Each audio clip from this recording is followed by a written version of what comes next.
Hello दोस्तों, चलिए शुरू करते हैं। आज की वीडियो में अपन देखेंगे केंद्र सरकार की महत्वपूर्ण योजनाएं जो कि साल 2014 से 2026 के बीच लाई गई है। हम सारी योजनाओं को नहीं कवर करेंगे, जो बहुत ज्यादा इंपॉर्टेंट है, एग्जाम में बार बार पूछी गई है, हम उन्हीं योजनाओं पे फोकस करेंगे। इसकी पीडीएफ आपको ग्रासरूट एकेडमी के टेलीग्राम चैनल से मिल जाएगी, आप वहां से उठा सकते हैं। ठीक है, चलिए शुरू करते हैं। जो सबसे पहली योजना है जो हम देखने वाले हैं, उस योजना का नाम है नमामि गंगे योजना। ठीक है, नमामि गंगे योजना, किसी भी योजना की आपको तीन चीज सबसे बेसिक पता होना चाहिए कि शुरुआत कब हुई थी, उद्देश्य क्या है और उसकी विशेषता क्या है। शुरुआत, उद्देश्य और विशेषता, हम यही चीजें देखेंगे। किसी भी जितनी भी योजना पढ़ेंगे हम तीन चीजें देखेंगे, शुरुआत, उद्देश्य और विशेषता। तो नमामि गंगे तब 10 जुलाई 2014 को किसके द्वारा? जल संसाधन मंत्रालय द्वारा। इसका उद्देश्य क्या है? गंगा नदी का संरक्षण और शुद्धि। इसकी विशेषता क्या है? याद रखिएगा, लोगों को लगता है ना कि नमामि गंगे सिर्फ गंगा नदी की सफाई से होगा, नहीं, ये बहुत एक क्या बड़ा प्रोस्पेक्टिव टर्म है। ये सिर्फ नदी की सफाई नहीं, बल्कि सीवेज ट्रीटमेंट प्लांट, घाटों का सौंदर्यीकरण और लोगों में जागरूकता फैलाना। नमामि गंगे योजना का ये तीन मुख्य पहलू है, जिसको याद रखिएगा। ऑप्शन देके पूछ सकता है कि इनमें से कौन सा सही है या इनमें से कितने सही है, तो ये आपको पता होना चाहिए। सीवेज ट्रीटमेंट प्लांट, घाटों का सौंदर्यीकरण और लोगों में जागरूकता फैलाना। दूसरी योजना जो लगभग सबने सुनी होगी, सबने पढ़ी होगी, वो है पीएम जनधन योजना। शुरुआत पूछेगा आपसे तो 28 अगस्त 2014। ठीक है, किसके द्वारा? वित्त मंत्रालय द्वारा। देखिए, मंत्रालय भी कभी कभी पूछ लेता है कि ये योजना किस मंत्रालय द्वारा लागू की गई या लॉन्च की गई। उद्देश्य की बात करें तो हर परिवार को बैंकिंग से जोड़ना, मतलब फाइनेंशियल इंक्लूजन करना। उनका प्लान ये था कि कम से कम हर परिवार में, भारत देश के हर नागरिक के परिवार में कम से कम एक बैंक अकाउंट होना चाहिए। बाद में वही उनका प्लान था कि डीबीटी के थ्रू, डायरेक्ट बेनिफिट ट्रांसफर के थ्रू उनको बेनिफिट करना। ठीक है, बात करते हैं कि ये अभी जो ये पीएम जनधन योजना है, इसको एक वर्ल्ड रिकॉर्ड मिला है। 26 फरवरी 2020 तक 38 करोड़, ठीक है, खाते खोले गए। किसके? पीएम जनधन योजना के तहत। ये फैक्ट पूछ सकता है, ये अगर आप उत्तर प्रदेश के एग्जाम दे रहे हैं कोई सा भी, तो फैक्ट सीधा ही पूछ लेगा। सुरक्षा कवच की बात करते हैं कि क्या क्या बेनिफिट है। जीरो बैलेंस अकाउंट, आप जीरो बैलेंस पे अकाउंट चला सकते हो। एक लाख रुपए का दुर्घटना बीमा और 30,000 तक का जीवन बीमा। ठीक है, ये था दो योजनाएं, नमामि गंगे और पीएम जनधन। अगली योजना देखते हैं अपन, मेक इन इंडिया। आप सबको बहुत बहुत सुने होंगे मेक इन इंडिया के बारे में। तो शुरुआत हुई थी 25 सितंबर 2014। उद्देश्य क्या था? देश में विनिर्माण को बढ़ावा देना, मतलब इंडिया के अंदर खुद की मैन्युफैक्चरिंग को हब बनाना। ठीक है, लक्ष्य भारत को ग्लोबल मैन्युफैक्चरिंग हब बनाना और रोजगार बढ़ाना। बस ये तीन चीज बताऊँ नीचे को। अगला देखते हैं, आदर्श सांसद आदर्श ग्राम योजना।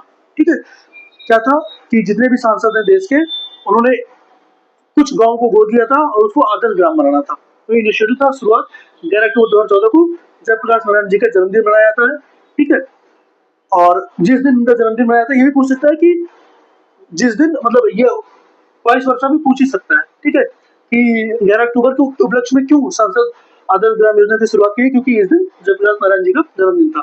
कॉन्सेप्ट क्या था कि प्रत्येक सांसद द्वारा अपने क्षेत्र के गांव को गोद लेना और विकास करना। टारगेट क्या? 2019 तक 3 गांव, 2024 तक कुल 8 गांव। हर एक सांसद का इतना टारगेट दिया गया था। ठीक है, बात करते हैं one of the most important scheme जो कि हेल्थ सेक्टर के लिए सबसे ज्यादा इंपॉर्टेंट रही है, वो है मिशन इंद्रधनुष। इंद्रधनुष क्यों? क्योंकि ये 7 डिजीज को कवर करता है। ठीक है, इसमें कौन कौन सी है? डिप्टीरिया है, काली खांसी है, टिटनेस है, पोलियो है, टीबी है, खसरा, हेपेटाइटिस है। ये सातों है। डिप्थीरिया, काली खांसी, टिटनस, पोलियो, टीबी, खसरा और हेपेटाइटिस। ये एकदम याद रखिएगा कि जैसे इंद्रधनुष में 7 रंग होते हैं, वैसे 7 बीमारियों के टीके बच्चों के लिए बेहद जरूरी है। शुरुआत कब हुई थी? इसकी शुरुआत हुई थी 25 दिसंबर 2014 से केंद्रीय स्वास्थ्य मंत्रालय द्वारा। लक्ष्य 2020 तक संपूर्ण टीकाकरण कर देना, फुल इम्यूनाइजेशन कर देना। ठीक है, ये मेक इन इंडिया, आदर्श सांसद आदर्श ग्राम योजना और मिशन इंद्रधनुष, ये आपको क्लियर हो गया। आगे देखते हैं, बेटी बचाओ बेटी पढ़ाओ। ठीक है, तो शुरुआत 22 जनवरी 2015 महिला और बाल विकास मंत्रालय द्वारा ये लागू किया गया था, जारी किया गया था। सामाजिक अभियान, ये एक सामाजिक अभियान के तौर पे ये योजना लॉन्च की गई थी। लैंगिक समानता को बढ़ावा देना इसका मुख्य उद्देश्य था और मुख्य लक्ष्य क्या था? देश में गिरते लिंगानुपात में सुधार डालना। ठीक है, शुरुआत 22 जनवरी 2015 महिला और बाल विकास मंत्रालय, ये याद रखिएगा, ये दोनों सबसे ज्यादा इंपॉर्टेंट है। फिर पीएम मुद्रा योजना, कब? 8 अप्रैल 2015 को। फुल फॉर्म क्या है? Micro units development and finance agency. उद्देश्य क्या है? सूक्ष्म उद्योगों जैसे छोटे बिजनेस को लोन देना, जिन्हें आसानी से बैंक लोन नहीं मिलता है। ठीक है, इसमें भी 3 कैटेगरी होती है, याद रखिएगा। एक तरुण होता है, एक किशोर होता है और एक शिशु होता है। ठीक है, जो शिशु होता है उसको 50,000 तक का लोन दिया जाता है। फिर उससे आगे बढ़ेंगे आप तो किशोर शिशु क्या होता है, कोई बच्चा होता है तो उसको कम लोन दिया जाता है, मतलब 50,000 तक का। फिर किशोर, थोड़ा बच्चे से बड़ा हो गया तो 50,000 से 5 लाख तक का लोन दिया जाता है। फिर किशोर से और बड़ा, फिर 5 लाख से 10 लाख तक का लोन दिया जाता है। ये मुद्रा योजना के अंतर्गत ये चीजें थी। अगला देखते हैं अटल पेंशन योजना। कब शुरुआत की गई थी, याद रखिएगा, अटल जी से इंपॉर्टेंट है और इसके क्वेश्चन आजकल ज्यादा बन रहे हैं। तो 9 मई 2015 वित्त मंत्रालय द्वारा किसके लिए, जो भी असंगठित क्षेत्र के लोग हैं, जो मजदूर, छोटे दुकानदार जिनके पास पीएफ नहीं है, पात्रता 18 से 40 वर्ष, लाभ 60 वर्ष की आयु के बाद जमा राशि के आधार पर 1000 रुपए से 5000 तक की मासिक पेंशन। अटल पेंशन योजना याद रखिएगा कब, 9 मई 2015 को। किसके लिए, असंगठित क्षेत्र के जो लोग मजदूर हैं उनके लिए 18 से 40 वर्ष की उम्र होनी चाहिए और 60 वर्ष के बाद जमा राशि के आधार पर 1000 से 5000 तक की बीच में पेंशन दी जाएगी। ठीक है, ये तीन हो गया, बेटी बचाओ बेटी पढ़ाओ, पीएम मुद्रा और अटल पेंशन योजना। आगे देखते हैं, एक ही दिन लॉन्च की 25 जून 2015 को। ठीक है, द अर्बन मास्टर प्लान, मतलब 3 योजना एक ही दिन लागू की गई। उसकी बात कर रहा है कि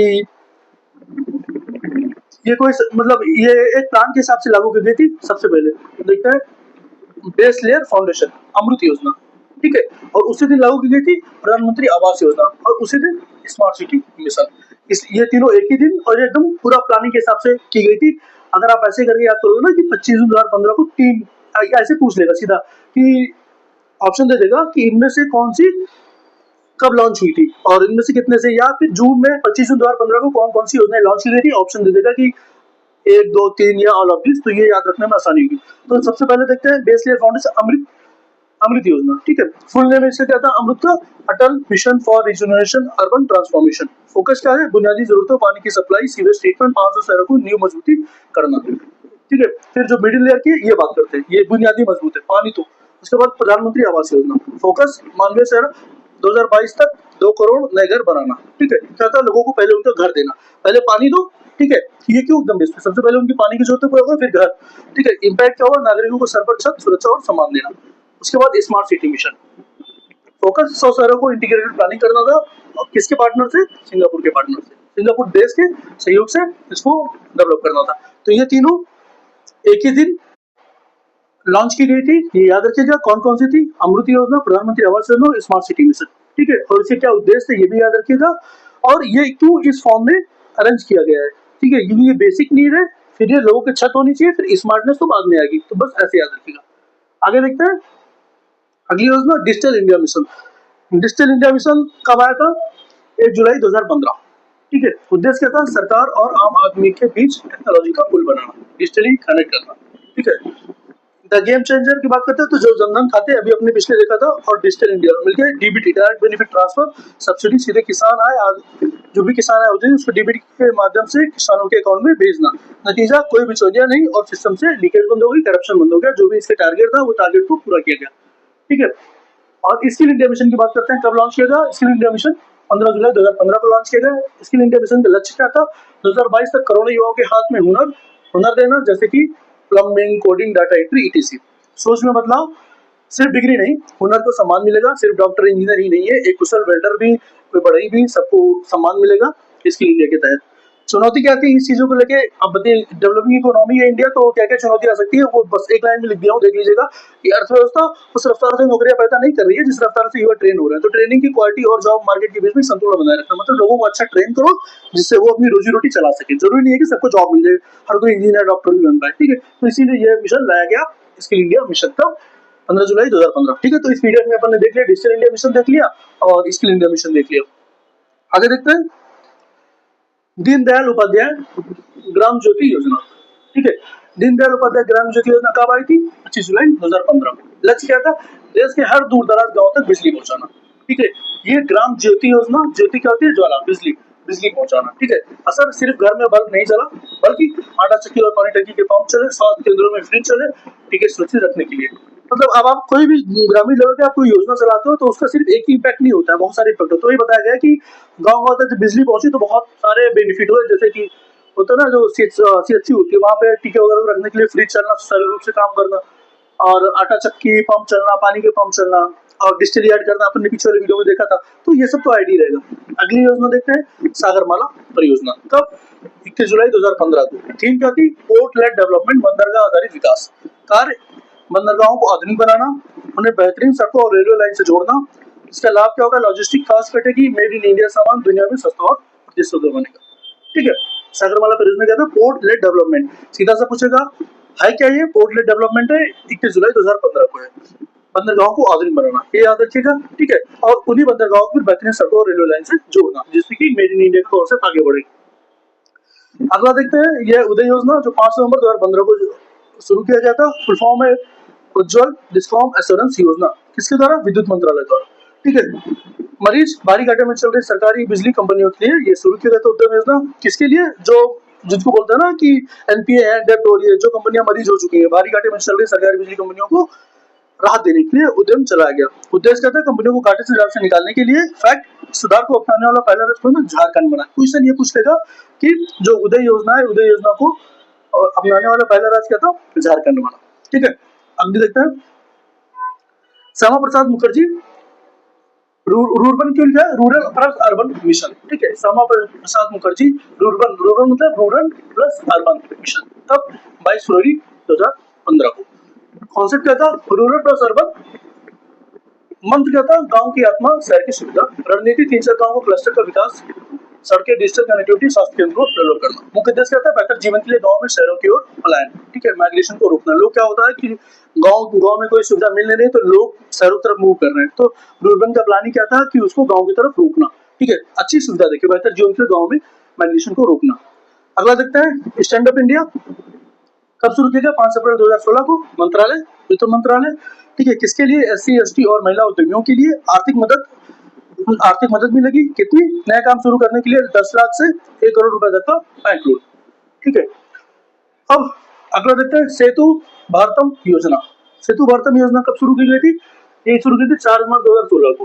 ठीक है, लक्ष्य क्या था? सभी नेशनल हाईवे को रेलवे क्रॉसिंग से मुक्त करना। समाधान क्या हुआ कि रेलवे फाटकों की जगह ओवरब्रिज या अनब्रिज लगाना पड़ेगा, तभी ये नेशनल हाईवे और रेलवे क्रॉसिंग मुक्त हो जाएंगे। किससे? रेलवे क्रॉसिंग से। ठीक है, आर्थिक प्रभाव, इकोनॉमिक इंपैक्ट, ट्रकों का ईंधन और समय बचेगा, लॉजिस्टिक लागत कम होगी, पूरी सप्लाई चेन और अर्थव्यवस्था को गति मिलेगी। ठीक है, अगला देखते हैं, पीएम उज्ज्वला योजना। One of the most important है पीएम उज्ज्वला योजना। अभी हाल ही में जब सिलेंडर क्राइसिस हुई थी तभी ये न्यूज में रहा था, तो देख लीजिएगा। पीएम उज्ज्वला योजना कब शुरू की गई? 1 मई 2016। लाभार्थी जो बीपीएल लोग हैं, जो बीपीएल महिलाएं, ठीक है, गरीबी रेखा से नीचे परिवार की महिलाओं के लिए लाभ, मुफ्त एलपीजी गैस कनेक्शन दिया जाएगा। वित्तीय सहायता प्रत्येक कनेक्शन के लिए 1600 रुपए सिक्योरिटी डिपॉजिट एंड शुरुआती खर्च के लिए। ठीक है, वित्तीय और बात करें हम बहुआयामी असर के, मतलब होता है ना कि अगर आप सिर्फ चूल्हे पे या लकड़ी पे खाना बना रहे हो तो क्या क्या उसे इम्पैक्ट करते हैं उसे, और जब हम उसको किसी को सिलेंडर दे देते हैं तो उसे किस चीज का फायदा होता है। तो वही बोल रहा है कि बहुआयामी असर, स्वास्थ्य, खतरनाक धुएं से बचना। अब आप सिलेंडर दे रहे हो तो धुएं से बचा करो, जना कई सिगरेट के बराबर जो उससे मुक्ति मिलेगी। सशक्तिकरण, लकड़ी इकट्ठा करने का समय बचेगा, वो कहीं और लगाएगी, कोई कहीं और लगाएगी, कोई स्किल सीखेगी। फिर अगली योजना बात करते हैं, ये भी one of the most important योजना है, उड़ान, पूरे देश का आम नागरिक। ठीक है, ये 27 अप्रैल 2017, ये डेट याद रखिएगा, ये अक्सर पूछी जाती है। ठीक है, नारा, उड़े देश का आम नागरिक, छोटे शहरों को हवाई मार्ग से जोड़ना। इनका उड़ान का क्या मकसद था? ये चाहते थे कि देश का व्यक्ति जो हवाई चप्पल पहनता है वो भी फ्लाइट में बैठ सके या उड़ान भर सके, इसलिए इस योजना की शुरुआत की गई थी। इसमें एक क्राइटेरिया लगाया गया था कि अगर 1 घंटे की फ्लाइट है तो एक फिक्स कर दिया गया था अमाउंट, इससे ज्यादा महंगी टिकट नहीं होगी। ठीक है, नारा, उड़े देश का आम नागरिक, अर्थात the economic impact, PGF, visibility gap funding. सरकार कम मुनाफे वाले रूट्स पर एयरलाइंस को सब्सिडी देगी ताकि टिकट सस्ते रहे। असर, टिकट टियर 2 शहरों में टूरिज्म बढ़ा, नए बिजनेस है। ठीक है, अगली जो योजना देखते हैं वो है वरिष्ठ पेंशन बीमा योजना। कब? 1 जनवरी 2017। संचालन एलआईसी के माध्यम से। पात्रता, कौन कौन एलिजिबल होंगे? 60 साल से अधिक आयु के नागरिक। गारंटी 10 साल के लिए 8% की गारंटी शुदा ब्याज दर। उद्देश्य क्या होगा? गिरती ब्याज दरों जैसे फेलिंग इंटरेस्ट रेट और बाजार के उतार चढ़ाव के बीच रिटायर्ड लोगों की जमा पूंजी पर स्थिर रिटर्न सुरक्षित करना। सिंपल सा वरिष्ठ पेंशन योजना, वरिष्ठ नाम ही समझ जाएगा, जो लोग क्या है 60 प्लस है उन पर जो रिटायर होकर जो पैसा होता है उनको अच्छा इंटरेस्ट रेट देना, तो एलआईसी लॉन्च किया था। तो देख लिए, पीएम उज्ज्वला योजना, उड़ान हो गया और वरिष्ठ पेंशन बीमा योजना, 3 योजना हो गई। ठीक है, अगला पीएम वय वंदन योजना। पीएम वय वंदन योजना कब शुरू की थी? 21 जुलाई 2017 को। विशेषता 60 प्लस आयु वर्ग के लिए। ठीक है, वरिष्ठ पेंशन योजना के समान, जैसा भी अपना एलआईसी वाला देखा उसके समान। लाभ 10 साल से 8% की गारंटी रिटर्न। अगला देखते हैं, अब ये सौभाग्य योजना, पीएम सहज बिजली घर, 25 सितंबर 2017 को। विद्युत मंत्रालय लॉन्च किया था। लक्ष्य क्या था? लास्ट माइल कनेक्टिविटी, देश के हर हर छूटे हुए घर तक बिजली का कनेक्शन पहुंचाना। असर क्या हुआ है, रोशनी के साथ साथ इंटरनेट हो गया, अब बिजली पहुंची, इंटरनेट हो गया, मोबाइल हो गया, छोटे उद्यमों जैसे सिलाई मशीन के अवसर खुले और जीवन की गुणवत्ता का असर सीधा दिखा। ठीक है, पीएम वय वंदन योजना देखते हैं और सौभाग्य योजना, ये दोनों हो गया। अब देखते हैं दीनदयाल उपाध्याय स्पर्श योजना कब आया था। दीनदयाल उपाध्याय स्पर्श योजना आया था 3 नवंबर 2017 को। फुल फॉर्म क्या है, full form scholarship for promotion of aptitude and research in STEM as a hobby. ठीक है, पात्रता कहते हैं कक्षा 6 से 9 वर्ष तक के बच्चों के लिए। किसके लिए, दीनदयाल उपाध्याय स्पर्श, ये जो स्पर्श इसका फुल फॉर्म है ये देखिएगा, ये पूछ सकते हैं कभी फुल फॉर्म ये है, कब शुरू किया, 3 नवंबर 2017 को। ठीक है, और पात्रता 6 से 9 तक के बच्चों के लिए, जो क्लास 6 और 9 तक के बच्चे उनके लिए स्कॉलरशिप। 40 चुने गए बच्चों को डाक टिकट संग्रह फिलेटली के लिए 6,000 सालाना छात्रवृत्ति दी जाएगी। सोच क्या थी इस योजना के तहत कि इतिहास, भूगोल और संस्कृत की किताबों ज्ञान से हटाकर एक अनोखी हॉबी के जरिए सीखना, तो अलग अलग तरीके से सीखेंगे। ठीक है, तो ये हो गया अपना पीएम वय वंदन योजना, दीनदयाल उपाध्याय स्पर्श योजना, सौभाग्य योजना, 3 हो गया। आगे देखते हैं स्वास्थ्य का कवच, आयुष्मान भारत, पीएम जन आरोग्य योजना। ठीक है, इसको पीएम जन आरोग्य योजना को ही बोलते हैं ना, एक कॉमन नेम जिसे बोलते हैं ना, स्वास्थ्य का कवच, आयुष्मान भारत पीएम जन आरोग्य योजना। लॉन्च कब होता है, 23 सितंबर 2018 को। कहाँ से, रांची झारखंड से। ठीक है, याद रखिएगा कहाँ से, 23 सितंबर को रांची झारखंड से। इसके दुनिया की सबसे बड़ी सरकारी स्वास्थ्य बीमा योजना, कवरेज 10 करोड़ प्लस गरीब और कमजोर परिवारों को लाभ। ठीक है, सुविधा की बात करें तो प्रति परिवार 5 लाख पर वर्ष का मुफ्त कैशलेस इलाज किया जाएगा। सामाजिक असर की बात करें तो मेडिकल इमरजेंसी के कारण परिवारों को पीढ़ियों को गरीबी में ढकेलने वाली बीमारी, वित्तीय तबाही से बचाना। तो होता क्या है कि ना, कि जो किसी मिडिल क्लास फैमिली में बहुत कोई बीमारी आ जाती है ना, तो जितनी भी सेविंग होती खत्म हो जाती है। तो सरकार का ये उद्देश्य था कि स्वास्थ्य कवच देके उनको बीमारियों से बचाना। सरकार खुद उनका एक्सपेंस उठाएगी कैशलेस। अगली योजना देखते हैं, कृषि का सहारा, पीएम किसान सम्मान निधि योजना। ये one of the important scheme है भाई। कब, 24 फरवरी 2019 को। Model direct benefit transfer, DBT, बिचौलियों का पूर्ण खात्मा। सम्मान निधि सीधा सरकार अपने खाते से किसान के खाते में ट्रांसफर करेगी। ठीक है, आर्थिक सहायता किसानों को सीधे बैंक में 6,000 रुपए पर वर्ष दिए जाएंगे। किस्तें 2,000 की 3 किस्तों के रूप में। टाइमिंग का महत्व, अब देखिए, पैसा फसल बोने के ठीक पहले मिलता है ताकि किसान समय पर खाद बीज खरीद सके और साहूकार के चंगुल से बच सके। या ये वही बताया गया है कि ये जो 2,000 रुपए 3 किस्तों में देती, कब कब देती है, तो जैसे फसल की बुआई के ठीक पहले देती है कि किसान को किसी से उधार न लेना पड़े, मतलब उसे लोन और ब्याज न लेना पड़े। ठीक है, किसी की डेट ट्रैप में ना फंसे। तो आगे देखते हैं, सामाजिक सुरक्षा पेंशन योजना 2019। ठीक है, बुढ़ापे का सहारा, असंगठित क्षेत्र और किसानों के लिए एक सम्मान मॉडल। मापदंड क्या है, पीएम श्रम योगी मानधन योजना, पीएम किसान मान, ये 2 योजनाएं हैं। ठीक है, और ये उसके मापदंड है। स्थान जैसे पीएम श्रम योगी मानधन योजना, पीएम किसान मानधन योजना। श्रम, एक श्रम योगी है, एक किसान मानधन है। ये कंपेयर करके इसलिए क्या है, कंपेयर करके ये दोनों चीजें लगभग वही है, आप आसानी से रिलेट कर पाओगे। तो लॉन्च डेट क्या थी, 15 फरवरी 2019 और 12 सितंबर 2019, झारखंड से किया गया था ये किसान वाला। अभी अपने पीछे देख रही। लक्षित वर्ग कौन से थे, जो श्रम योगी में आप सीधे श्रम करने वाले कौन, असंगठित क्षेत्र के श्रमिक, जैसे जो रेहड़ी वाले हैं, घरेलू कामगार हैं, निर्माण मजदूर है। पीएम किसान वाले में छोटे किसान। ठीक है, और पात्रता एलिजिबल कौन होगा, ये 18 से 40 वाले होंगे। जो श्रम होंगे वही होते हैं, लगभग लेबर जो होता है 18 से 40 के बीच वाले होते हैं। आय जिनकी 15,000 मासिक या उससे कम होती है। वही जो किसान होते हैं 18 से 40 वर्ष के बीच, जमीन 2 हेक्टेयर की खेती से कम की जमीन हो उनकी, तो ये उससे लाभान्वित होंगे पीएम किसान मानधन योजना से। अंतिम लाभ की बात करें, 60 वर्ष की आयु के बाद 3,000 रुपए प्रतिमाह न्यूनतम पेंशन मिलेगा। पीएम श्रम योगी मानधन योजना के अंदर जिन्होंने अपने आप को रजिस्टर किया है उस योजना के अंदर। और वहीं बात करें पीएम किसान मानधन योजना के अंदर, तो अंतिम लाभ क्या मिलेगा, 60 वर्ष की आयु के बाद 3,000 रुपए प्रतिमाह पेंशन। तो देखिए, ये चीज पूरी कॉमन हो गई है, ये चीज एज पूरी कॉमन हो गई है, ये चीज, तो इसीलिए दोनों को कंपेयर करके लिखा गया है कि ऐसे करोगे तो याद रहेगा, चीजें आराम से कंपेयर हो जाएगी। अगला देखते हैं, अग्निपथ योजना देखते हैं। अग्निपथ योजना 14 जून 2022 को लाई गई है। 10वीं या 12वीं पास के जो बच्चे, योग्यता कौन होगा, जो मतलब कौन योग्य होगा इस योजना के अंतर्गत, जो 10वीं और 12वीं पास के बच्चे हैं वो है जिनकी आयु 17.5 साल से 21, बाद में उसको 2 साल बढ़ा के 23 कर दिया गया, या इसके वो रखा गया है कि जैसे स्पेशल कैटेगरीज में 2 साल बढ़ा लेना, ऐसा कुछ। तो स्टार्ट भर्ती 3 से 9 में अग्निवीर के रूप में किया जाएगा। ड्यूरेशन 4 साल की सेवा होगी। जब आप सेवा पूरी कर लोगे तो 11.71 लाख का एक मुफ्त सेवा निधि पैकेज दिया जाएगा। कोई पेंशन नहीं मिलेगी, प्लस सीएपीएफ असम राइफल्स में 10% का आरक्षण मिलेगा, जो भी अग्निवीर के तहत आर्मी में जाएगा। रिटेंशन की बात करें तो मेरिट के आधार पर 25% अग्निवीरों को सेना में अस्थायी रूप से परमानेंट किया जाएगा अग्निवीर के तहत। ठीक है, अग्निवीर योजना की बात करते हैं। पीएम विश्वकर्मा योजना जो 17 सितंबर 2023 को है, ठीक है। स्थान कहाँ से लॉन्च की गई थी? नई दिल्ली से। इसका बजट 13,000 करोड़ का था, बजट काफी था इसलिए पूछ सकता है, ठीक है। उस समय बहुत पूछा था। और लक्षित वर्ग 18 प्रकार के पारंपरिक व्यवसाय जैसे कि बढ़ई, लोहार, कुम्हार, सुनार, मूर्तिकार, जो गांव में आसपास आप देखते हैं ना कि जो होता है ना कि विलेज मेकर या सोसाइटी में, जैसे बढ़ई हो गया, लोहार हो गया, कुम्हार हो गया, कोई भी फर्नीचर वाला हो गया, उनके लिए ये योजना लॉन्च की गई है। कवरेज पारंपरिक शिल्पकारों और कारीगरों को 30 लाख परिवार से तो कवरेज मिलेगा, फायदा मिलेगा। सबसे बड़ा लाभ, हुनर को आर्थिक सहारा देने के लिए बिना किसी गारंटी के न्यूनतम ब्याज दर के लोन मुहैया कराया जाएगा। आगे देखिए, दोनों योजनाएं हो गई, अग्निपथ योजना और पीएम विश्वकर्मा योजना। अब अगली योजना देखते हैं, पीएम जनमन योजना, ठीक है।